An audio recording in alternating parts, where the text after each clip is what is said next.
नमस्कार। क्या जैनियों ने अपनी एकमात्र वीरांगना रानी को भुला दिया है? मैंगलोर और गोवा के आसपास का क्षेत्र 7वीं शताब्दी से लेकर 16वीं शताब्दी तक दिगंबर जैन राजाओं के कब्जे में था। गुजरात के चावड़ा वंश के राजा, जो कि सोमनाथ मंदिर के रक्षक थे, धीरे धीरे देश के इस भाग की ओर बढ़ गए जो उस वक्त तुलुनाडु कहलाता था और वहाँ रहने लग गए। पहले यह विजयनगर एम्पायर का हिस्सा था। फिर 12वीं और 13वीं शताब्दी के मध्य आसपास के जैनी राजाओं ने मूदबिद्री, उलाल और मैंगलोर पर कब्जा जमाकर इसे अपना ठिया बना लिया। जैनियों की सबसे प्रसिद्ध रानी हुई अबक्का महादेवी, जो 1545 से लेकर 1640 तक शासन करी। अबक्का नाम की 3 रानियां हुईं, जिन्होंने इसी दौरान पुर्तगालियों को तुलुनाडु में पांव जमाने नहीं दिए। अबक्का महादेवी भारत की पहली स्वतंत्रता सेनानी भी थीं, जिन्होंने यूरोपियन साम्राज्यवाद को बढ़ने से रोके रखा। 1500 ईस्वी में पुर्तगाल अपने शबाब पर था और 1500 का जो दशक था पहला, उसमें पुर्तगालियों की शक्ति चरम पर थी। उन्होंने कालीकट के जामोरिन को हरा दिया, बीजापुर और दमन को अपने कब्जे में ले लिया और मैलापुर में एक कॉलोनी स्थापित की। फिर बॉम्बे पर अपना कब्जा जमा लिया और गोवा को अपना मुख्यालय बनाया और वहाँ पर उन्होंने चर्च स्थापित करने के लिए एक प्राचीन कपालेश्वर मंदिर को भी नष्ट कर दिया।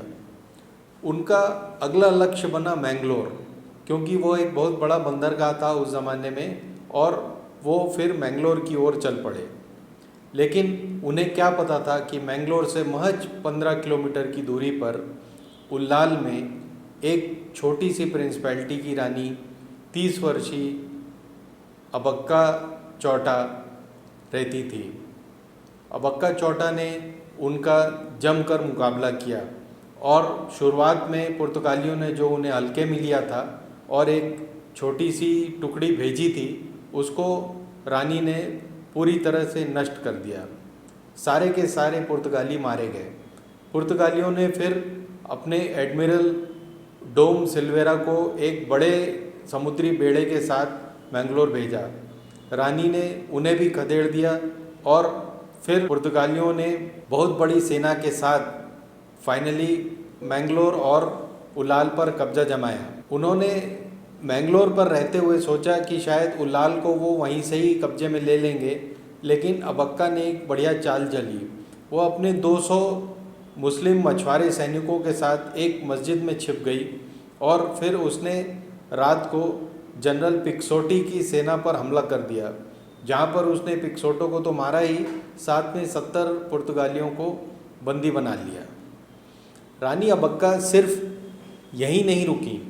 उसी रात उन्होंने 14 किलोमीटर दूर मैंगलोर में पुर्तगालियों का राज हमेशा के लिए ख़त्म कर दिया और पुर्तगाली सत्ता के प्रमुख एडमिरल मास्कारेनास की भी हत्या करके किले और पोर्ट को अपने कब्जे में ले लिया। इतना ही नहीं, मैंगलोर से 100 किलोमीटर की दूरी पर पुर्तगालियों ने एक बस्ती बसा रखी थी कुंडपुरा में, जहाँ पर उन्होंने पूरी की पूरी बस्ती खाली करवाई और फिर उसे अपने कब्जे में ले लिया।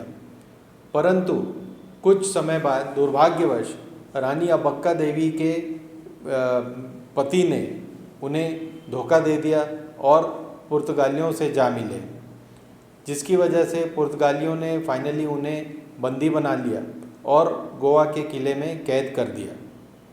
गोवा के किले में रानी ने विद्रोह कर दिया और वहाँ से भागने की कोशिश की, लेकिन वह अपनी इस कोशिश में नाकाम रहीं और मारी गईं।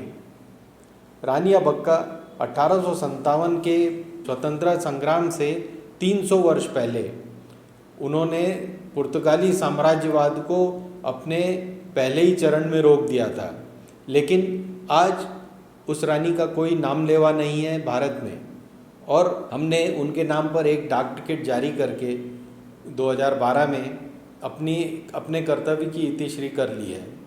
एक कोस्ट गार्ड की शिप का नाम भी अबक्का रख दिया गया है।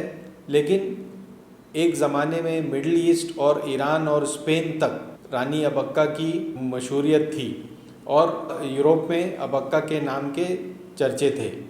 लेकिन बड़े दुख की बात है कि भारतीयों ने अपनी पहली वीरांगना यूरोपीय साम्राज्यवाद के खिलाफ खड़े होने वाली पहली स्वतंत्रता सेनानी को भुला दिया है। हमारे लिए तो अफसोस की बात है ही है, लेकिन जैन समाज के लिए तो यह शर्म की बात है कि वो अपनी बहादुर महिला को याद भी नहीं करते, अपने किसी भी धार्मिक आयोजन या सामाजिक आयोजन में उनका नाम भी नहीं लेते। नमस्कार। हिंदुस्तान जिंदाबाद।